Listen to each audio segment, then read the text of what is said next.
सतनाम श्री वाहेगुरु साहिब जीओ। परम सन्मानियो गुरुरू गुरु खालसा साध संगत जी, वाहेगुरु जी का खालसा वाहेगुरु जी की फतेह। प्यारी साध संगत जी, जिमें कि आपां इतिहास तो जाणू हाँ कि गुरु घर दा दोखी चंदू अपनी पुत्री का रिश्ता सच्चे पातशाह धन श्री गुरु अर्जन देव जी के सपुत्र धन श्री गुरु हरगोबिंद साहब नाल करना चाहता सी, पर गुरु घर का दोखी होने करके संगत ने गुरु साहब जी नूं यह रिश्ता करन तो मना कर दिता। ते गुरबाणी के कथन अनुसार विच संगत हर प्रभ वरतदा, गुरु जी ने संगत का हुक्म मानते हुए यह रिश्ता करन तो मना कर दिता। चंदू ने एक दो बार लागी भेजे सन, रिश्ता नहीं लिया ते चंदू के चित्त विच बड़ी चिंता जागी। बहुत धन देण बारे भी कहा अते यह भी कहा कि मैं तुहाडे सब काम करांगा क्योंकि बादशाह दे नेड़े रहिंदा हाँ। फिर भी श्री गुरु अर्जन देव जी ने उसकी गल नहीं मन्नी, उसनूं वड्डा मूर्ख अते हंकारी जाणिया। हंकार करके जो बोल विगाड़ किया है, सिखां ने अपने गुरु जी नूं गाल दित्ती समझ के गुरु जी नूं कह दिता कि इस हंकारी का रिश्ता ना लवो। नीचा वांग अनादर किया है। चंदू ने अपने आप नूं वड्डा मन के हंकार किया सी। खत्रियां दी कुल जिथे किथे जो है उथे उथे चंदू की हानि हुई। दिल्ली लाहौर आदि शहरां विच सारे ही भला बुरा विचार के कहते सन। सिख संगत ने बेनती भेजी सी, उन्हां दी बेनती दास समझ के मन लई। चंदू बहुत कह रहा है पर वह अपनी गल तो मुड़े नहीं हैं। अपने सपुत्र का विआह होर थां कर दिता। प्रिथी पास जिहड़ा भी मनुख जांदा सी, जिवें होई सी उस बारे बहुत कहते सन, पर प्रीथिया छोटे भरा की कीर्ति नहीं सी जर सकदा। अग्नि तो बगैर ही उसका हिरदा सड़दा सी। अनेक प्रकार के यतन चित्त विच सोचदा सी। दुश्मन नाल कोई कारज भी सिरे नहीं सी चढ़ रहा। दिन प्रति श्री गुरु अर्जन देव जी का आनंद बहुत वध रहा सी। मैं सदा निर्बल ही होया हाँ, दुख ही पाया है। अपने पिता के एक पुत्र नूं भी मैं मार नहीं सकिया, वो फड़ाया भी नहीं गया। मैं बादशाह के पास भी गया सी, सुलही आदि भी कुछ नहीं कर सकिया। हुण मौका पा के फिर यतन करांगा जिस तरह दुश्मन नूं मारिया जा सके। एक बार सुलही नूं लिख के इस थां उसकी असवारी मंगवाउंदा हाँ। जे वो साडे उत्ते कुछ उपकार करना चाहुंदा है तां इत्थे आके श्री अर्जन देव जी नूं फड़े। चंदू दे नाल सलाह करके उसनूं इस तरह फड़ लवे जिवें राहू चंद नूं फड़दा है। ये विचार करके चिट्ठी लिखण लगा। गुस्से नाल दिन रात छाती धुखदी रहिंदी है। मैं प्रिथिया मल लिखदा हाँ, हे मेरे दोस्त सुनो, मैं तुहाडी प्रीत नूं ही सदा याद करदा रहिंदा हाँ। तू मेरे सारे काम कीते हैं, पर मेरे दुश्मन का मुख तू कदी भी नहीं मोड़िया है। तू ते मैं मिल के बहुत उपाय कीते हैं, पर छोटे भरा तो गुरगद्दी नहीं पा सकिया। मैं तेरी मेहरबानी चाहुंदा हाँ, कदी तां मेरे दुश्मन के धीरे नूं तोड़ दिओ। उसका जगत विच बहुत प्रताप वधिया है। वेख सुन के मेरा हिरदा सड़ जाता है। इधर आके मेरा कारज करो। श्री गुरु अर्जन देव जी नूं मार के गुरता दवाओ। तेरे उत्ते मैनूं बहुत बड़ा भरोसा है। दुश्मन बहुत वध गया है, ये समझ के गुस्से विच आओ। इस तरह चिट्ठी लिख के हलकारे नूं भेजिया। मैं तैनूं बहुत इनाम देंगा, ये मेरा काम करो। ये सुन के हलकारा तुरंत चल पिया ते महानपुरी विच बड़े उत्साह नाल पहुँच गया। सुलही नूं मिल के बड़ा दीन होकर सलाम कीती। फिर चिट्ठी सुलही नूं फड़ा दित्ती। अपने दोस्त के हत्थां की लिखी हुई चिट्ठी खोल के पढ़ी। श्री गुरु अर्जन देव जी की कीर्ति हिरदे विच बहुत रड़की। हिरदे विच मेरा डर धारण करके हुण तक वैरी की छाती नहीं धड़की है। मेरा वड्डे होना फजूल है जे मैं हुण तक मित्र नूं सुख नहीं दे सकिया ते वैरी का मूँह नहीं मोड़ सकिया। चित्त विच चिंतित होकर हलकारे नूं बुलाया ते उसनूं फिर इस तरह कहण लगा, मेरे बारे उन्हां नूं कहना कि सब आनंद कुशल है। फिर की हो गया जे उन्हां ने पुत्र का विआह कर लिया। मैं बादशाह पासों आग्या लैके इस पासे आवांगा। गुरु जी नूं फड़न वास्ते मैं सदा ही उत्साहित रहिंदा हाँ। मैं चंदू तो बगैर ही उन्हां नूं मार लवांगा, जिवें अचानक सप डंग लैंदा है। तुसीं धीरज धारण करो, मैनूं आया ही जाणो। हे मेरे चतुर दोस्त, सुणो, मैं तुहाडा काम करांगा। कुछ दिनां विच ही वेखणा कि मैं आ रिहा हाँ। गुरु अर्जन देव जी नूं मार के तुहानूं गुरियाई देवांगा। तद मेरा मन शांत होवेगा, जद तेरे दुश्मन नूं मार लवांगा। इस तरह लिख के हलकारे नूं चिट्ठी दे दित्ती, पर मूर्ख अपना अंत ना जाण सकिया। एलची चिट्ठी लैके तुरंत चल पिया। जिथे उस समय अंदर प्रिथिया बैठा होया सी, उसनूं चिट्ठी दे दित्ती। अपने दोस्त की चिट्ठी पढ़ के बहुत प्रसन्न होया, जिवें बहुत भुखे ने भोजन खाधा होवे। हुण जे आवे तां जिवें किवें करके छोटे भरा नूं मार देवेगा, जिहड़ा हर वेले मेरी छाती विच रड़कदा रहिंदा है। गुरता गद्दी नूं लैके मैं सब कुछ प्राप्त कर लवांगा। प्रिथिया ने हलकारे नूं 20 चांदी के सिक्के इनाम वजों दिते, जिस करके सुलही उसका कारज पूरा करेगा। दिल्ली की संगत विच यह बृतांत फैल गया। यह तुरक बहुत बुरी तरह बोलिया है। सारिਆਂ ने एक बेनती लिखी, असी आप जी के सारे दास आप जी नूं मत्था टेकदे हाँ। प्रीथिया का प्रेरिया होया जिवें सुलही बोलिया है, उसकी असी सारी जानकारी प्राप्त की है।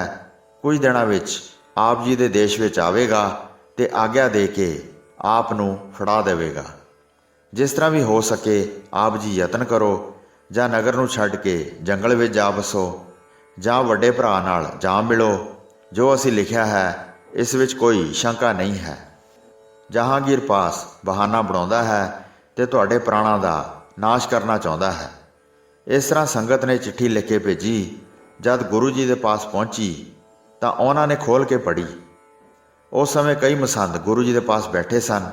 ये गल सुन के जिवें उन्हां दे सीने विच तीर वज्जा होवे। सतगुरु जी पढ़ के चुप रह गए। जिहड़े मसंद नेड़े सी वो बोले, इस तरह तो बहुत माड़ी गल हुई है। वैरी आके वार करेगा। किसी उपाय तो बगैर ये कष्ट दूर नहीं होना। ना साधन योग विपता भी कोई उपाय करन नाल ही साधी जा सकती है।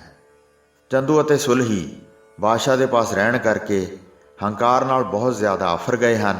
उन्होंने बड़े प्यार नाल मिलो ताकि जिहड़ा वैर वधिया है वो ठंडा हो जाए। नहीं तो आप जी विचार लो, वह बार बार मिल के बादशाह पास चुगलियां करता है, जिवें किवें बादशाह नूं गुस्से विच लिया रहा है। तुहाडा विगाड़ करन वास्ते तुहाडे पास आवेगा। मसंदां दीयां डराकलां वालियां गल्लां सुन के गुरु जी चुप रहे ते कुछ ना बोले। बाद विच मसंद फिर बोले, हे गुरु जी, तुरक राज बहुत बलवान है, ये समझ लो। साडा तां कहना ही बनदा है, तुसीं उस तरह ही करो जिवें तुहाडे मन नूं चंगा लगदा है। हुण चुप रहण दा समां नहीं है। पहलां यतन कर लैण नाल सब कुछ बन जाएगा। अग लग जाण ते फिर खूह किवें पुट्टांगे। सोचदिआं सोचदिआं सारा जल बह जावेगा, फिर बन मारन नाल की सरेगा। ਇਹ सुन के श्री गुरु अर्जन देव जी ने कहा, अपने चित्त विच ज़्यादा फिक्र ना करो। जो होना है वह जरूर ही हो के रहिंदा है। वह बुद्धि के बल नाल भी मिट नहीं सकता। जो वाहिगुरु का भाणा है वह किसी तरह भी बेकार नहीं जाना है। जो कुछ वाहिगुरु करना नहीं चाहता है वह कदी भी नहीं हुंदा है। मनुख भावें किन्ना भी जोर ला लवे, मन विच यह जान के भरोसा रखो, वेखदे रहो जिवें तमाशा हुंदा है। होर कारज करन बारे सोच के सुलही जाना चाहता सी, इसलिए वह बादशाह के पास गया अते झुक के सलाम दुआ की। जद कहण दा मौका पाया तां सुलही बड़ा जोर ला के बोलिया, मैं माझे देश में जाना चाहता हाँ, उत्थे कुछ काम बहुत बिगड़ गए हैं। श्री अर्जन देव जी जगत विच अपने आप नूं गुरु कहाउंदे हन ते लोकां नूं कह के वह विगाड़दे हन। लोकां नूं मामला देण तों रोकदे हन। हज़ारां लोग उन्हां दी आग्या विच हन। जिहड़ा उन्हां ने विगाड़ पैदा कीता है उसनूं जाके सुधारांगा। जोर दे के मैं आप धन लियावांगा। मेरे जाण बगैर धन नहीं आवेगा। होर कोई भी बुद्धि के बल नाल नहीं लिया सकता। ये सुन के बादशाह ने फरमाया, धन दे महान कार्य नूं जाके करो, छेती ही फिर वापस आ जाओ। फौज नूं नाल लैके चढ़ाई करो। ਸੁਲਹੀ ਨੇ ਬਾਦਸ਼ਾਹ ਦੀ ਆਗਿਆ ਪ੍ਰਾਪਤ ਕਰ ਲਈ। ਬਹੁਤ ਪ੍ਰਸੰਨ ਹੋ ਕੇ ਆਪਣੇ ਘਰ ਨੂੰ ਆ ਗਿਆ। ਫਿਰ ਵਿਚਾਰ ਕਰਕੇ ਚੰਦੂ ਦੇ ਪਾਸ ਗਿਆ, ਮਿਲ ਕੇ ਸਲਾਮ ਕਰਕੇ ਬੈਠ ਗਿਆ। ਕਹਿਣ ਲੱਗਾ, ਹੇ ਦੀਵਾਨ ਜੀ, ਮੇਰੀ ਗੱਲ ਸੁਣੋ। ਮੇਰਾ ਤੇ ਤੁਹਾਡਾ ਇੱਕ ਸਾਂਝਾ ਕਾਰਜ ਹੈ। ਜਿਸ ਨੇ ਤੁਹਾਡੀ ਲੜਕੀ ਦਾ ਰਿਸ਼ਤਾ ਮੋੜ ਦਿੱਤਾ ਹੈ, ਉਹ ਮੇਰਾ ਵੱਡਾ ਵੈਰੀ ਹੈ। ਮੈਂ ਹੁਣ ਚੱਲਿਆ ਹਾਂ, ਉਸ ਨੂੰ ਫੜ ਕੇ ਮਾਰ ਦਿਆਂਗਾ। ਉਸ ਨੂੰ ਸੁੱਖ ਨਾਲ ਛੱਡ ਕੇ ਨਹੀਂ ਆਵਾਂਗਾ। ਬਾਦਸ਼ਾਹ ਦੇ ਪਾਸ ਮੇਰੇ ਸਹਾਇਕ ਬਣੇ ਰਹੋ ਤੇ ਗੁਰੂ ਜੀ ਦੀ ਨਿੰਦਿਆ ਤੇ ਮੇਰੀ ਸ਼ਲਾਘਾ ਕਰਦੇ ਰਹੋ।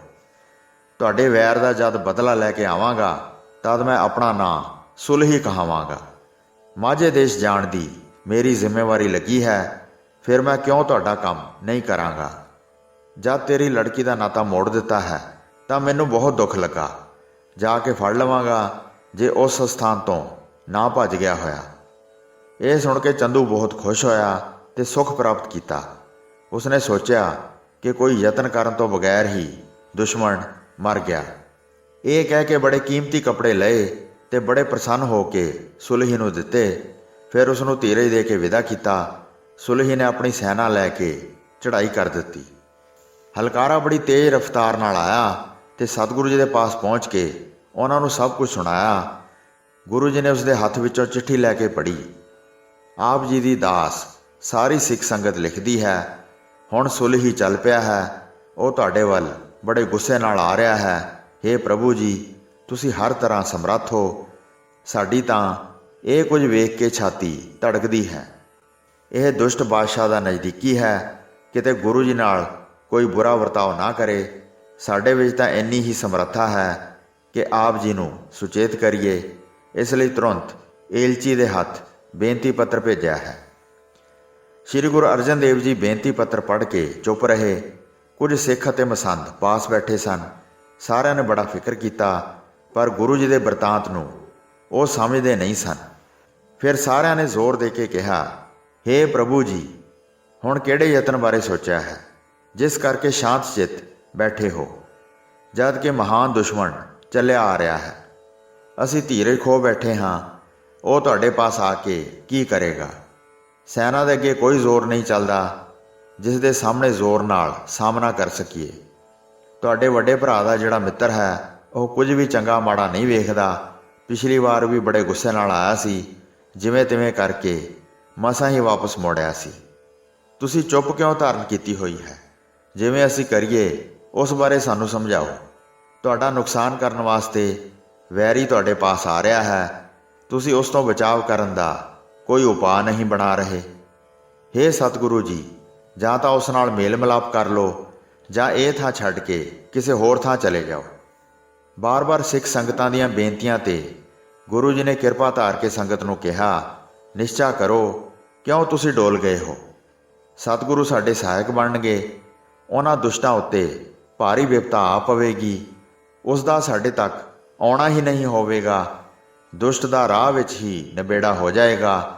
ਜਿਵੇਂ ਕੁੱਤਾ ਹਿਰਨਾਂ 'ਤੇ ਹਮਲਾ ਕਰਨ ਜਾ ਰਿਹਾ ਹੋਵੇ ਤੇ ਸ਼ੇਰ ਰਾਹ ਵਿੱਚ ਹੀ ਕੁੱਤੇ ਨੂੰ ਖਾ ਜਾਵੇ। ਇਹ ਸੁਣ ਕੇ ਸਾਰੇ ਸਿੱਖ ਸੇਵਕ ਬਹੁਤ ਪ੍ਰਸੰਨ ਹੋਏ, ਕਿਉਂਕਿ ਸਤਿਗੁਰੂ ਜੀ ਦੇ ਬਚਨ ਕਦੇ ਖਾਲੀ ਨਹੀਂ ਜਾਂਦੇ। ਚਿੰਤਾ ਰਹਿਤ ਹੋ ਗਏ ਤੇ ਡਰ ਖਤਮ ਹੋ ਗਿਆ। ਮਾਨੋ ਸੁਲਹੀ ਨੂੰ ਮਰ ਗਿਆ ਹੀ ਸਮਝ ਲਿਆ। ਸੰਗਤ ਦੀ ਗੱਲ ਸੁਣ ਕੇ ਹਲਕਾਰਾ ਦਿੱਲੀ ਨਗਰ ਵੱਲ ਤੁਰੰਤ ਚਲਾ ਗਿਆ। ਦਿੱਲੀ ਪਹੁੰਚ ਕੇ ਸੰਗਤਾਂ ਨੂੰ ਗੁਰੂ ਜੀ ਦੇ ਬਚਨ ਸੁਣਾਏ। ਉਸ ਦੀ ਗੱਲ ਸੁਣ ਕੇ ਸਾਰਿਆਂ ਦੇ ਮਨ ਵਿੱਚ ਚੈਨ ਆ ਗਿਆ। ਇੱਧਰ ਚੱਲਣ ਤੋਂ ਪਹਿਲਾਂ ਸੁਲਹੀ ਬੜੇ ਹੰਕਾਰ ਨਾਲ ਬੋਲਿਆ ਕਿ ਮੈਂ ਇੱਕ ਹਿੰਦੂ ਨੂੰ ਫੜਨ ਚੱਲਿਆ ਹਾਂ, ਜਿਸ ਨਾਲ ਮੇਰਾ ਵੈਰ ਹੈ। ਉਹ ਵੀ ਫਕੀਰਾਂ ਦੇ ਬਰਾਬਰ ਹੈ। ਉਸ ਦੇ ਪਾਸ ਕਿਸੇ ਪ੍ਰਕਾਰ ਦੇ ਵੀ ਹਥਿਆਰ ਨਹੀਂ ਹਨ। ਪਹਿਲਾਂ ਮੈਂ ਆਪਣੇ ਦੋਸਤ ਨੂੰ ਮਿਲਾਂਗਾ। ਉਸ ਦੇਸ਼ ਵਿੱਚ ਮੈਨੂੰ ਸੁਪਨੇ ਵਿੱਚ ਵੀ ਕੋਈ ਡਰਾ ਨਹੀਂ ਸਕਦਾ। ਫਿਰ ਮਾਝੇ ਦੇ ਇਲਾਕੇ ਤੋਂ ਬਹੁਤ ਧਨ ਲੈ ਕੇ ਉਸ ਫਕੀਰ ਨੂੰ ਫੜ ਲਵਾਂਗਾ ਜਾਂ ਮਾਰ ਦਿਆਂਗਾ। ਬਾਦਸ਼ਾਹ ਦੇ ਪਾਸ ਇੱਕ ਮੇਰਾ ਸਹਾਇਕ ਚੰਦੂ ਹੈ। ਉਹ ਬੜਾ ਬਲਵਾਨ ਤੇ ਵੱਡਾ ਦੀਵਾਨ ਹੈ। ਉਸਨੇ ਪੁੱਤਰ ਦੋਸਤ ਸਾਰੇ ਸਾਥ ਲਏ। ਸਾਰਾ ਦਿਨ ਚੱਲੇ। ਫਿਰ ਰਾਤ ਪੈ ਗਈ। ਰਾਹੇ ਰਾਹ ਚੱਲਦਿਆਂ ਸਾਰਾ ਪਿੰਡਾ ਮੁਕਾ ਲਿਆ ਤੇ ਕੋਠੇ ਨਾਮੀ ਪਿੰਡ ਵਾਲੇ ਪਾਸੇ ਸਾਹਮਣੇ ਆ ਗਏ।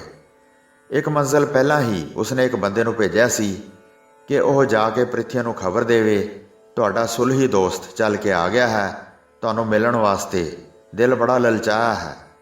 ਪ੍ਰਿਥੀਆ ਇਹ ਸੁਣ ਕੇ ਇੰਨਾ ਖੁਸ਼ ਹੋ ਗਿਆ ਜਿਵੇਂ ਗੁਰਤਾ ਪਾ ਲਈ ਹੋਵੇ। ਹੁਣ ਮੇਰਾ ਕੰਮ ਬਣਾ ਦੇਵੇਗਾ। ਸਭ ਪ੍ਰਕਾਰ ਦੀ ਉਸਨੇ ਤਿਆਰੀ ਕੀਤੀ। ਲੱਕੜਾਂ ਅਤੇ ਅਨਾਜ ਭਾਰੀ ਮਾਤਰਾ ਵਿੱਚ ਇਕੱਠਾ ਕੀਤਾ। ਬੜਾ ਪ੍ਰਸੰਨ ਹੋਣ ਕਾਰਨ ਸਾਰੀ ਰਾਤ ਜਾਗਦਾ ਰਿਹਾ। ਬੋਲ ਬੋਲ ਕੇ ਬਹੁਤ ਉਡੀਕ ਕਰ ਰਿਹਾ ਸੀ। ਸਵੇਰ ਹੋਈ ਤਾਂ ਸੁਲਹੀ ਨੇੜੇ ਆ ਗਿਆ। ਇਹ ਸੁਣ ਕੇ ਸੁਲਹੀ ਨੂੰ ਅੱਗੇ ਜਾ ਕੇ ਲੈਣ ਗਿਆ।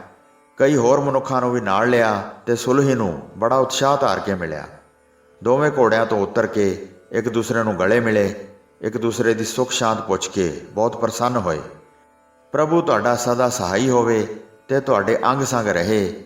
ਬਾਦਸ਼ਾਹ ਖੁਸ਼ ਹੋ ਕੇ ਸਦਾ ਤੁਹਾਨੂੰ ਚਾਹੁੰਦੇ ਰਹਿਣ।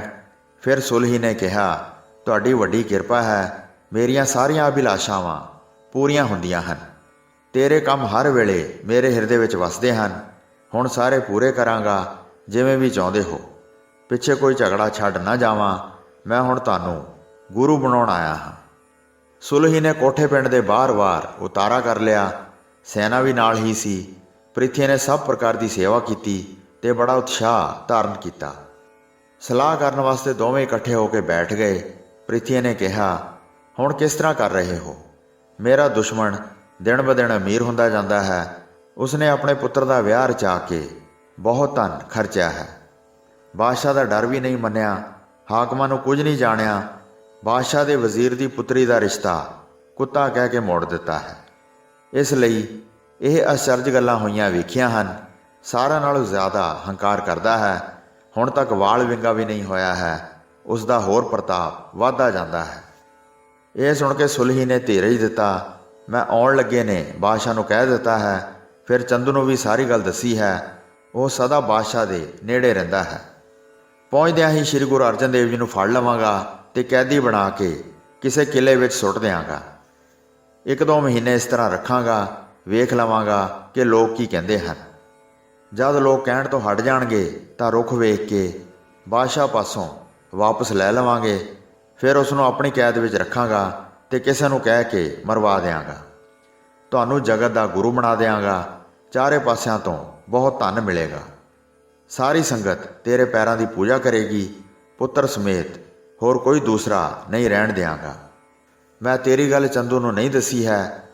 ਜਦ ਦੁਸ਼ਮਣ ਮਾਰਿਆ ਜਾਵੇਗਾ ਫਿਰ ਤੁਹਾਨੂੰ ਆਪਸ ਵਿੱਚ ਮਿਲਾ ਦਿਆਂਗਾ। ਬਾਦਸ਼ਾਹ ਤੇ ਦੀਵਾਨ ਨਾਲ ਜੇ ਤੇਰੀ ਗੱਲ ਬਣ ਜਾਵੇ ਤਾਂ ਇਹ ਬੜੀ ਵੱਡੀ ਗੱਲ ਹੋਵੇਗੀ। ਇਸ ਤਰ੍ਹਾਂ ਸਲਾਹ ਸੁਣ ਕੇ ਆਪਣੇ ਘਰ ਨੂੰ ਚਲੇ ਗਿਆ। ਸੁਲਹੀ ਰਾਤ ਨੂੰ ਸੌਂ ਗਿਆ। ਸਵੇਰ ਹੋਈ ਤਾਂ ਪ੍ਰਿਥੀ ਨੇ ਸੌਚ ਇਸ਼ਨਾਨ ਕੀਤਾ ਤੇ ਫਿਰ ਦਿਨ ਚੜ੍ਹਨ ਤੇ ਪ੍ਰਿਥੀਆ ਸੁਲਹੀ ਦੇ ਪਾਸ ਚਲਾ ਗਿਆ। ਉੱਥੇ ਜਾ ਕੇ ਸਹਿ ਸੁਭਾ ਬੈਠ ਗਿਆ। ਆਪਣੇ ਆਪ ਦੀ ਵਡਿਆਈ ਕਰਕੇ ਗੱਲ ਕਰਨ ਲੱਗਾ, ਹੇ ਦੋਸਤ ਸੁਣੋ, ਤੁਹਾਡਾ ਵੱਡਾ ਉਪਕਾਰ ਹੈ। ਤੁਸੀਂ ਮੈਨੂੰ ਇਹ ਪਿੰਡ ਦਿਵਾਇਆ ਹੈ ਤੇ ਇਸ ਵਿੱਚ ਮੈਂ ਵਸ ਰਿਹਾ ਹਾਂ। ਸੁੱਖ ਨੂੰ ਪਾ ਕੇ ਇੱਥੇ ਹੀ ਟਿਕ ਗਿਆ ਹਾਂ। ਹੁਣ ਵੱਡੇ ਮਹਿਲ ਬਣਵਾਉਣ ਲੱਗਾ ਹਾਂ। ਵੱਡੇ ਯਤਨ ਨਾਲ ਆਵੇ ਲਾਏ ਹਨ। ਇੱਟਾਂ ਪੱਕਣ ਨਾਲ ਘਰ ਬਣਾਵਾਂਗਾ। ਕਿਰਪਾ ਧਾਰ ਕੇ ਆਪ ਆਵਿਆਂ ਨੂੰ ਵੇਖੋ। ਮੇਰੀ ਪ੍ਰਸੰਨਤਾ ਨੂੰ ਆਪਣੀ ਪ੍ਰਸੰਨਤਾ ਜਾਣੋ। ਪਿੰਡ ਵਿੱਚ ਬੜੇ ਕਿਸਾਨ ਲੋਕ ਵਸਾਏ ਹਨ, ਜਿਸ ਕਰਕੇ ਹਰ ਸਮੇਂ ਬਹੁਤ ਪਦਾਰਥ ਆਉਂਦੇ ਹਨ। ਘੋੜੇ 'ਤੇ ਚੜ੍ਹ ਕੇ ਸਾਰੇ ਫਿਰ ਕੇ ਵੇਖੋ। ਮੈਂ ਕੱਲ੍ਹ ਨੂੰ ਤੁਹਾਡੇ ਨਾਲ ਚੜ੍ਹ ਕੇ ਜਾਵਾਂਗਾ। ਅੱਜ ਮੇਰਾ ਘਰ ਅਤੇ ਆਵੇ ਵੇਖੋ। ਤੁਹਾਨੂੰ ਵਿਖਾ ਕੇ ਮੈਨੂੰ ਬਹੁਤ ਪ੍ਰਸੰਨਤਾ ਹੋਵੇਗੀ। ਇਹ ਸੁਣ ਕੇ ਸੁਲਹੀ ਬਹੁਤ ਖੁਸ਼ ਹੋਇਆ। ਘਰ ਤੇ ਆਵੇ ਵੇਖਣ ਲਈ ਤਿਆਰ ਹੋ ਗਿਆ। ਪੁੱਤਰ ਅਤੇ ਮਿੱਤਰ ਸਾਰੇ ਨਾਲ ਚੱਲ ਪਏ। ਤਨ ਤੇ ਵਸਤਰ ਅਤੇ ਸ਼ਸਤਰ ਧਾਰਨ ਕਰ ਲਏ। ਪ੍ਰਿਥੀ ਦੇ ਹੱਥ ਨੂੰ ਆਪਣੇ ਹੱਥ ਨਾਲ ਫੜ ਲਿਆ। ਪਹਿਲਾਂ ਸਾਰੇ ਪਿੰਡ ਨੂੰ ਵੇਖਿਆ। ਹੌਲੀ ਹੌਲੀ ਪਿੰਡ ਦੇ ਅੰਦਰ ਚਲੇ ਗਏ। ਸਾਰੇ ਘਰ ਵੇਖ ਲਏ। ਅਨੇਕ ਪ੍ਰਕਾਰ ਦੀਆਂ ਗੱਲਾਂ ਕਰਦੇ ਸਨ। ਇੱਧਰ ਉੱਧਰ ਪ੍ਰੇਰਨਾ ਕਰਕੇ ਵੇਖਦੇ ਫਿਰਦੇ ਸਨ। ਜਿੰਨਾ ਵੀ ਪਿੰਡ ਵਸਾਇਆ ਸੀ ਉਹ ਸਾਰਾ ਵਿਖਾਇਆ। ਫਿਰ ਪਿੰਡ ਵਿੱਚੋਂ ਬਾਹਰ ਆ ਗਏ। ਫਿਰ ਆਵਿਆਂ ਵਾਲੇ ਪਾਸੇ ਚੱਲ ਪਏ, ਜਿੱਥੇ ਉੱਚੇ ਢੇਰ ਲੱਗੇ ਸਨ। ਉਹਨਾਂ ਨੂੰ ਵੇਖਣ ਲੱਗੇ। ਸੁਲਹੀ ਪ੍ਰਿਥੀ ਦੀ ਬੜੀ ਸ਼ਲਾਘਾ ਕਰ ਰਿਹਾ ਸੀ ਤੇ ਇਹ ਸੋਚ ਰਿਹਾ ਸੀ ਕਿ ਮੇਰੇ ਨਾਲ ਇਸ ਦਾ ਬਹੁਤ ਪਿਆਰ ਹੈ। ਜਦ ਆਵਿਆਂ 'ਤੇ ਚੜ੍ਹਨ ਲੱਗੇ ਤਾਂ ਮੂਰਖ ਦੀ ਮੌਤ ਨੇੜੇ ਆ ਗਈ। ਪ੍ਰਿਥੀ ਨੂੰ ਫਿਰ ਪਿਸ਼ਾਬ ਆ ਗਿਆ। ਪਿਸ਼ਾਬ ਕਰਨ ਲੱਗ ਗਿਆ, ਇਸ ਲਈ ਪਿੱਛੇ ਰਹਿ ਗਿਆ। ਸੁਲਹੀ ਨੇ ਆਪਣੇ ਸਾਥੀਆਂ ਨੂੰ ਕਿਹਾ, ਚਲੋ ਉੱਚੀ ਥਾਂ ਚੜ੍ਹ ਕੇ ਸਾਰੇ ਪਾਸੇ ਵੇਖੀਏ। ਖੜੇ ਹੋ ਕੇ ਚਾਰੇ ਪਾਸੇ ਵੇਖਦੇ ਹਾਂ ਤਾਂ ਕਿ ਸਾਡੀ ਨਜ਼ਰ ਦੂਰ ਅਤੇ ਨੇੜੇ ਪਹੁੰਚੇ। ਇਹ ਕਹਿ ਕੇ ਬੜੇ ਹੰਕਾਰ ਨਾਲ ਬੜੇ ਉੱਚੇ ਥਾਂ ਚੜ੍ਹ ਗਿਆ ਤੇ ਅੱਗੇ ਨੀਵਾਂ ਥਾਂ ਨਾ ਵੇਖਿਆ। ਸਾਰਿਆਂ ਨੂੰ ਨਾਲ ਲੈ ਕੇ ਘੋੜਾ ਦੌੜਾਉਂਦਾ ਭੱਜਾ ਜਾ ਰਿਹਾ ਸੀ। ਬਹੁਤ ਹੱਠ ਕਰਨ ਨਾਲ ਸਾਹ ਵੀ ਚੜ੍ਹ ਗਿਆ ਸੀ। ਹੌਣੀ ਨੇ ਮੱਤ ਮਾਰ ਦਿੱਤੀ ਸੀ। ਹੌਲੀ ਹੌਲੀ ਚੜ੍ਹਾਈ ਨਾ ਚੜ੍ਹਿਆ। ਸ਼੍ਰੀ ਗੁਰੂ ਅਰਜਨ ਦੇਵ ਜੀ ਨੇ ਸ਼ਬਦ ਬਣਾਇਆ ਸੀ, ਉਹਨਾਂ ਬਚਨਾਂ ਦੇ ਪੂਰਾ ਹੋਣ ਦਾ ਸਮਾਂ ਆ ਗਿਆ। ਉੱਪਰ ਸੁਆਹ ਵਿਖਾਈ ਦਿੰਦੀ ਸੀ, ਉਸ ਦੇ ਥੱਲੇ ਅੱਗ ਬਲ ਰਹੀ ਸੀ। ਉੱਪਰ ਕੁਝ ਭਸਮ ਨੂੰ ਵੇਖਿਆ, ਪਰ ਥੱਲੇ ਧੱਸ ਜਾਣ ਵਾਸਤੇ ਵੱਡਾ ਪੋਲ ਸੀ। ਜਦ ਆਪਸ ਵਿੱਚ ਭੱਜਦੇ ਪਹੁੰਚੇ ਤਾਂ ਆਵਿਆਂ ਦੀ ਚੋਟੀ ਉੱਤੇ ਚੜ੍ਹ ਗਿਆ। ਗੁਰੂ ਜੀ ਦੇ ਬਚਨਾਂ ਅਨੁਸਾਰ ਆਵਿਆਂ ਦੇ ਵਿੱਚ ਇਸ ਤਰ੍ਹਾਂ ਧੱਸ ਗਿਆ ਕਿ ਪ੍ਰਾਣਾਂ ਦੇ ਨਾਸ਼ ਹੋਣ ਤੋਂ ਬਗੈਰ ਬਚਾਅ ਨਹੀਂ ਸੀ ਹੋ ਸਕਦਾ।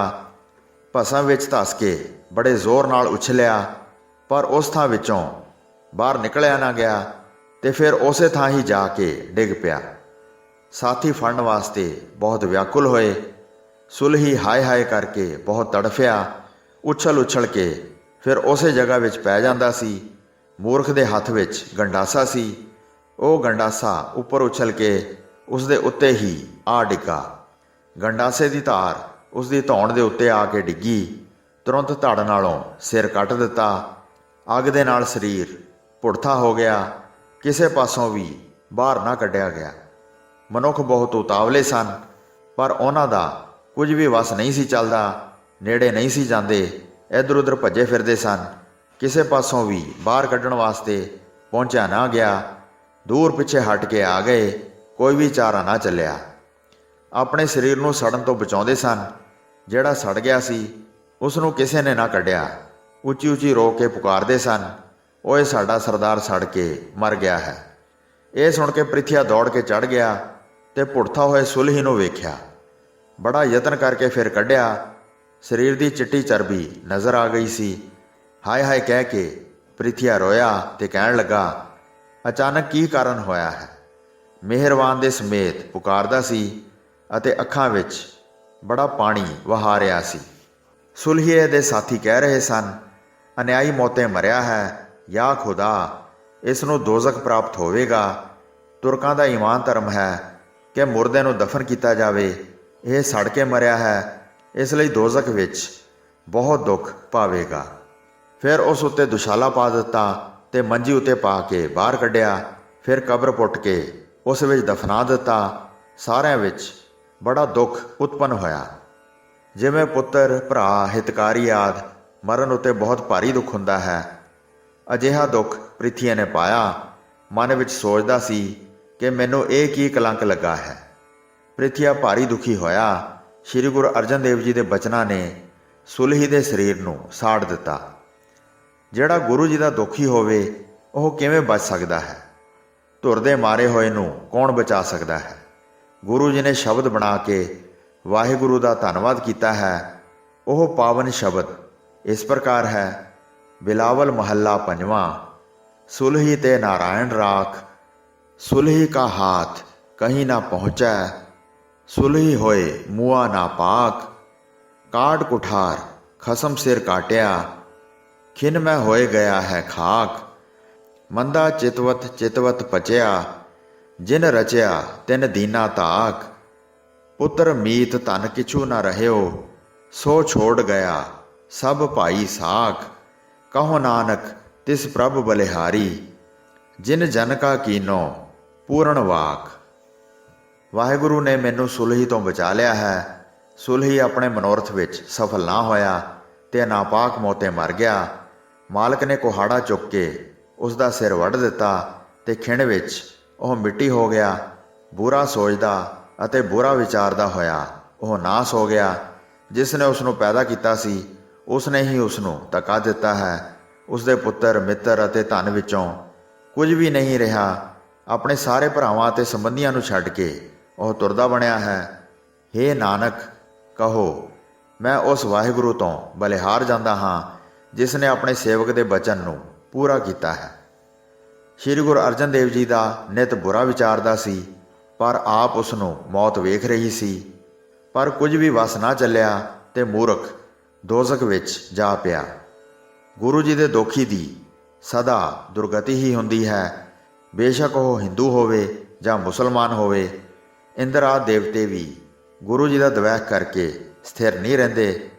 ਦੁੱਖ ਅਤੇ ਹੋਰ ਸਜ਼ਾਵਾਂ ਲੈ ਕੇ ਆਪਣੀ ਪਦਵੀ ਤੋਂ ਵੀ ਭ੍ਰਿਸ਼ਟ ਹੋ ਜਾਂਦੇ ਹਨ। ਖੇਮਾਂ ਦੇ ਭੰਡਾਰ ਗੁਰੂ ਜੀ ਕਦੇ ਵੀ ਗੁੱਸੇ ਵਿੱਚ ਨਹੀਂ ਆਉਂਦੇ, ਭਾਵ ਉਹ ਕਿਸੇ ਨੂੰ ਵੀ ਕ੍ਰੋਧ ਵਿੱਚ ਆ ਕੇ ਸਰਾਪ ਨਹੀਂ ਦਿੰਦੇ। ਉਹਨਾਂ ਦੋਖੀਆਂ ਦਾ ਅਗਲੀ ਦਰਗਾਹ ਵਿੱਚ ਮੂੰਹ ਕਾਲਾ ਹੁੰਦਾ ਹੈ ਅਤੇ ਨਾਪਾਕ ਮੌਤ ਮਰ ਕੇ ਉਹ ਨਰਕਾਂ ਵਿੱਚ ਪੈਂਦੇ ਹਨ। ਉਹਨਾਂ ਦੇ ਸਾਰੇ ਪੁੰਨਾਂ ਦਾ ਨਾਸ਼ ਹੋ ਜਾਂਦਾ ਹੈ, ਜੰਮਦੇ ਮਰਦੇ ਰਹਿੰਦੇ ਹਨ ਅਤੇ ਉਹਨਾਂ ਦੇ ਗਲਾਂ ਵਿੱਚ ਜਮਾਂ ਦੀ ਫਾਂਸੀ ਪੈਂਦੀ ਰਹਿੰਦੀ ਹੈ। ਇਸ ਤਰ੍ਹਾਂ ਗੁਰੂ ਜੀ ਦਾ ਦੋਖੀ ਸੁਲਹੀ ਮਰਿਆ ਅਤੇ ਤੁਰੰਤ ਘੋਰ ਨਰਕਾਂ ਵਿੱਚ ਪੈ ਗਿਆ। ਹੋਈਆਂ ਭੁੱਲਾਂ ਚੁੱਕਾਂ ਦੀ ਖਿਮਾ ਬਖਸ਼ਣੀ ਜੀ। ਦਾਸ ਨੂੰ ਆਗਿਆ ਦਿਓ। ਵਾਹਿਗੁਰੂ ਜੀ ਕਾ ਖਾਲਸਾ, ਵਾਹਿਗੁਰੂ ਜੀ ਕੀ ਫਤਿਹ।